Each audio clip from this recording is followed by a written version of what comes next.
Now to a unique case here in Michigan. Ionia pastor John Prominski was charged with not reporting a potential crime to police. Prosecutors say it was his responsibility, but a defense attorney says this privilege is hundreds of years old. 24-hour News 8's Danny Carlson's been sorting through the court documents and tracking this story down for us today, and she joins us now in studio control. Danny? Brian and Sue, I actually spoke with Pastor Prominski's attorney on the phone within about the past hour. He says his client is one of the nicest, most God-fearing men that he knows, and he's not trying to hide behind this privilege, but he says at the time the Reverend didn't think he was doing anything wrong.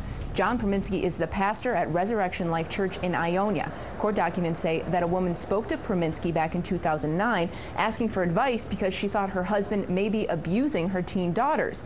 The man denied the allegations then, and the kids wouldn't talk to the pastor.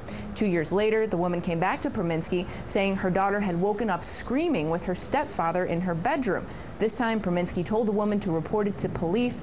That man ended up going to jail for the abuse, pleading no contest last year to second-degree criminal sexual contact. He is still in jail. Now, Prominski was charged with failing to report child abuse. A judge already threw those charges out of court, but prosecutors now want them back in.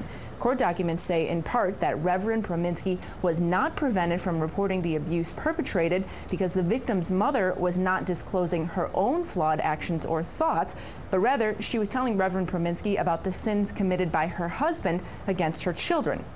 But Prominski's defense attorney says prosecutors are charging his client because of what happened in 2011, not because of the original facts the Reverend got in 2009. Quote, "It is easy to be a Monday morning quarterback now that all the facts are known. However, the sketchy facts from 2009 simply did not rise to the level of reasonable cause to expect child abuse." Now, we did go to Prominski's home and church today. We were told that he wasn't available. This case does go back to court next week, where a different judge will decide if these charges against Prominski should stand or not. Live in studio control tonight, Danny Carlson, 24-hour News 8.